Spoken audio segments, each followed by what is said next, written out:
Hai semuanya, pernah nggak sih kamu lihat orang yang meskipun keuangannya berantakan, malah kelihatan santai aja, seakan nggak ada masalah? Atau mungkin kamu sendiri pernah ngerasain hal itu? Kalau iya, kamu nggak sendirian. Banyak orang yang meskipun jelas-jelas punya masalah keuangan, malah memilih untuk mengabaikannya. Jadi kenapa ya mereka bisa seperti itu? Kenapa nggak langsung diselesaikan aja? Masalah keuangan memang nggak pernah mudah, dan kadang kenyataan tentang keuangan kita bisa bikin stres. Tapi, ada banyak orang yang malah nggak mau ngakuin kalau mereka lagi dalam masalah. Mereka lebih memilih untuk menutup mata dan berharap masalah itu hilang dengan sendirinya. Tapi, kenyataannya, masalah itu nggak bakal pergi kalau nggak dihadapi. Lantas, apa sih yang bikin orang sengaja ngelawan kenyataan dan mengabaikan masalah keuangan mereka? Pertama, denial.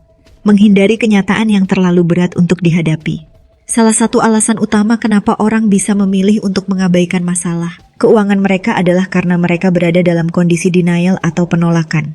Ini sebenarnya mekanisme pertahanan psikologis yang kita semua punya, yang berfungsi untuk melindungi kita dari stres atau perasaan cemas yang berlebihan.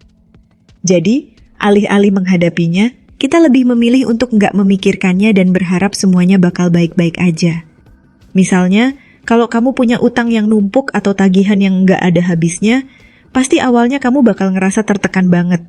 Nah, daripada langsung menghadapi kenyataan, banyak orang justru milih buat menghindar. Berharap kalau mereka nggak lihat masalah itu, masalahnya juga nggak bakal jadi besar.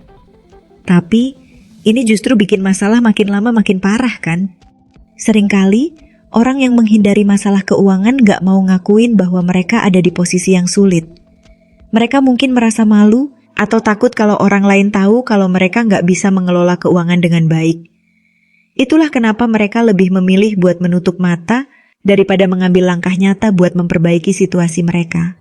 Kedua, rasa malu dan takut dikenal sebagai orang yang gagal secara finansial.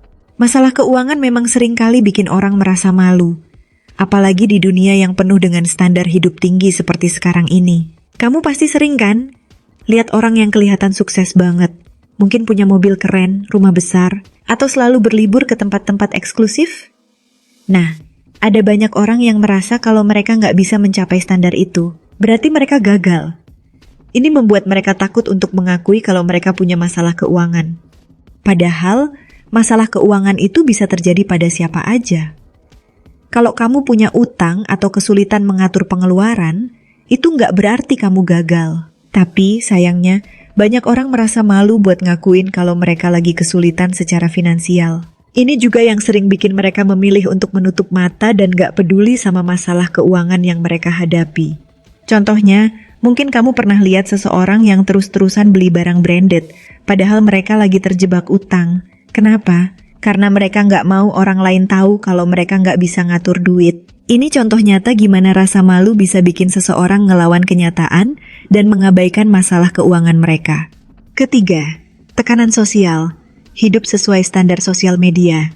Di zaman sekarang, tekanan sosial itu nggak main-main. Kita terus-menerus disuguhi gambar-gambar kehidupan orang lain yang kelihatan sempurna di media sosial. Melihat teman-teman yang liburan ke luar negeri, beli barang mewah, atau terus update status tentang pencapaian mereka, kadang bikin kita ngerasa kalau kita harus hidup dengan cara yang sama.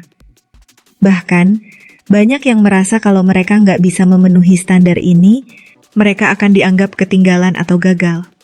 Nah, ini sering jadi salah satu faktor yang bikin orang mengabaikan masalah keuangan mereka. Daripada menghadapi kenyataan kalau mereka nggak punya uang, mereka lebih memilih untuk terus mengikuti gaya hidup yang nggak sesuai dengan kondisi keuangan mereka.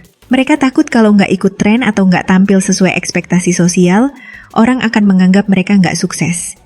Misalnya, ada orang yang terjebak dalam utang kartu kredit karena mereka terus-terusan belanja demi memenuhi standar hidup yang nggak realistis. Mereka mungkin lebih memilih untuk tetap mempertahankan citra kaya di sosial media, padahal keuangan mereka sedang berantakan.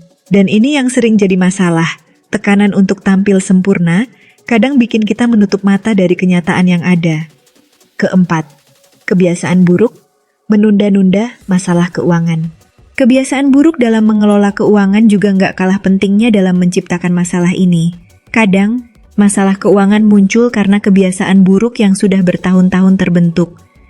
Misalnya, kebiasaan nggak mencatat pengeluaran, menunda-nunda bayar tagihan, atau nggak pernah merencanakan anggaran keuangan yang jelas. Kebiasaan ini lama-lama bisa menumpuk jadi masalah yang besar. Awalnya mungkin nggak terasa, tapi kebiasaan menunda bayar tagihan atau terus menghabiskan uang tanpa memperhatikan anggaran bisa memperburuk keadaan. Misalnya, seseorang yang nggak pernah mencatat pengeluaran mereka bisa tiba-tiba kaget karena tagihan kartu kredit yang menumpuk.